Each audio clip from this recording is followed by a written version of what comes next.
Welcome back to Sports by GSMC Podcast Network. I'm your host, Jeremy Lapidus. If you are just tuning in, we just went over the college football top 25 for week 11, right before the playoff committee comes out with theirs in just about 25 hours from now.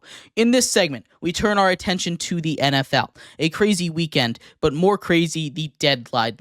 The NFL trade deadline is tomorrow. Less than 24 hours from now, teams will be just about set. No more trades allowed to go through. I come here with a list of a good amount of players that I think have the potential to be on the move. But before we get into that, remember, if you would like to be an even bigger part of the show than you already are, all you need to do is go to gsmcpodcast.net. Or if you are on YouTube, you can use that super chat feature. If you do either of those two things, a message should pop up on the bottom of the screen for you, me, and everybody else around the world to see. If you do have a burning question about sports, anything at all that you would like to ask, go ahead and throw that in the comments. Throw it in the chat. I will get to it as soon as I possibly can. I appreciate everybody so much for sticking around, talking some sports with me here on a beautiful Monday, November 4th.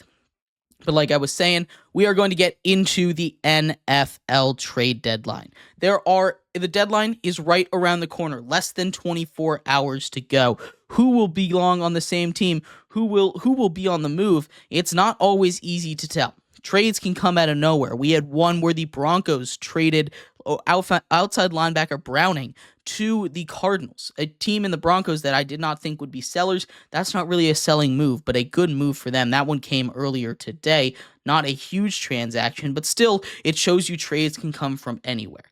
This season, there is a record-tying amount of teams with 2 losses or less halfway through the season, with 9. So, just in general, we can assume that those are the sellers. So that's what I did. I looked through the rosters of all 9 of those teams. The Giants, the Patriots, the Saints, the Raiders, the Jags, the Panthers, the Browns, the Dolphins, and the Titans. Those 2-win teams fighting for the bottom, looking for the future, not this year. And I looked at all the players that had 1 year left on the deal, expiring after this season. And I thought, who might go?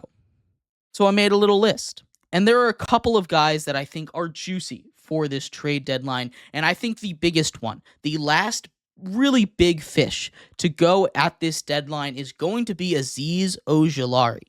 The Giants' former second-round pick has had one of his best seasons.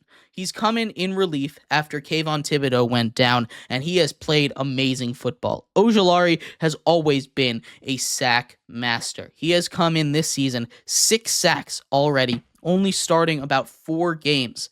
He has come in and dominated. He is in the top 5 for sacks before last week, in weeks 5 to 8.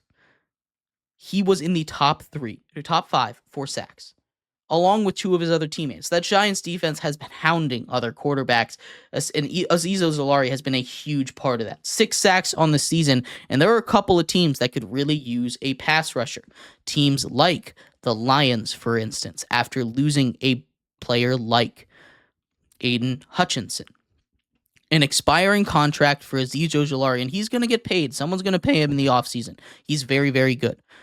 As a Giants fan, I hope he doesn't go too far. But still, this is a guy that I think could fetch a day 2 pick, a second, third round pick kind of situation.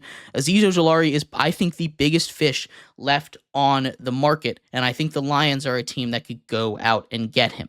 Outside of him, from the Giants, there aren't really any other names that really stand out. Adoree Jackson, a guy that hasn't started a single game due to injury, still has come in and played some quality snaps. He's a guy that was on the market for a long time. Not sure if he's really a guy that people want, but maybe a cornerback needy team will pull the trigger for cheap on an expiring contract. The other big name that I think might go, and it breaks my rules a little bit, but I heard a little bit of buzz about this, Marshon Lattimore, cornerback for the New Orleans Saints. We'll talk about the madness that's going on with the Saints in our next segment in just a little bit. But Marshon Lattimore, I think, is a prime target to get traded. His contract doesn't end this season, but still, He is an elite cornerback. He's one of the top 10 corners in the league, in my opinion, and there are plenty of teams out there that could use a corner. There are plenty of teams out there that could use a shutdown guy, whether it be a team like the Commanders, trying to make some kind of move to continue to improve on a magical season already. Some reports were that he was seen in Dulles, so maybe that trade is on the way. This is a guy that I would look for to get traded. His teammate and also former Washington player, Chase Young, is another player that I might look to get moved. He has a team option after this year. He was moved last season, traded to the 49ers. He's a guy, a defensive end, that if he gets into the right situation, might be really good. Look for him to maybe get moved for cheap this season as well. Outside of that, I think the big two that are going to get moved, again, just about 24 hours to the deadline. There's not a lot of time left. I think the big two are Azeez Ojulari and Marshawn Lattimore, but there's a couple more. Some smaller wide receivers that might get moved. Darius Slayton, Adam Thielen, guys like Tyler Boyd, Mike Williams might go to some wide receiver needy teams. I don't see a lot of them getting moved. Maybe you can throw KJ Osborne in the mix from the Patriots. These wide receiver 3-ish guys that might go to shore up a team. Maybe the Chiefs decide that they want another deep threat, pull the trigger on a Darius Slayton. Maybe they decide they want a veteran, pull the trigger on an Adam Thielen. These are the kind of moves that I think are going to happen more than the big ones. If you're looking for big ones, I think it's going to be Azeez Ojulari or Marshawn Lattimore. Outside of that, there's a couple of interesting ones that I think might be fun. The Texans are looking very bad on the offensive line. There's a couple of offensive linemen that fit my criteria. Again, a 2-win team and a player on a 1-year deal, an expiring deal. There are 2 players that fit that kind of description for the Texans. Not sure if this happens because these are kind of big names on the offensive line.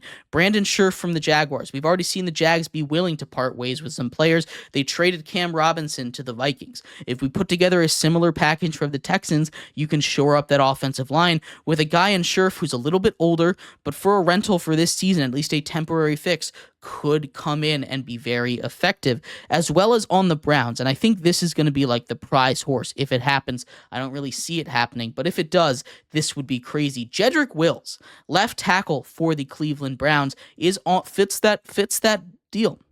The Browns, another team that not very good right now. They've already sold Amari Cooper. I don't think this is a season that they're really going to fight too hard for.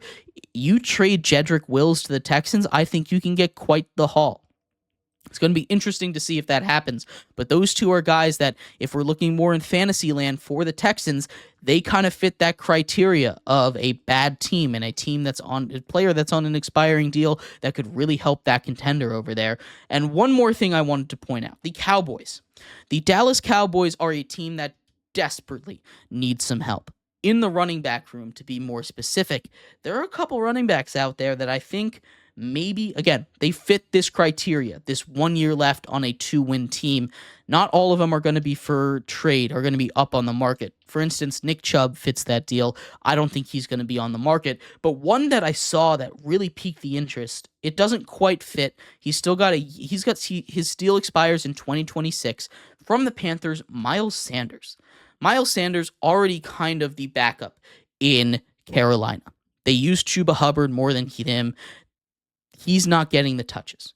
You're about to get Jonathan Brooks back. If you're the Panthers, if you can get off Miles Sanders for anything, I think the Cowboys are a team that would really love to get a guy like Miles Sanders. It's going to be pretty cheap. It's not going to be too much. I'm sure the Panthers wouldn't. I'm sure the Cowboys wouldn't mind eating some of the money. Maybe the Panthers eat some of the money, get a little bit of a better pick from that, but still, you get something from a guy that clearly has not worked out there. He's going to be operating as an RB3, RB4 for the future of this team.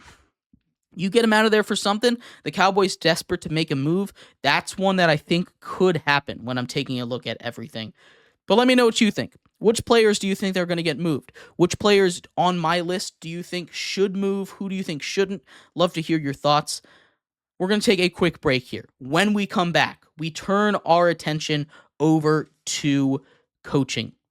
There was a coach fired today by the name of Dennis Allen. The Raiders made some coaching adjustments as well. We'll talk about that and more coming up next here on Sports by GSMC Podcast Network.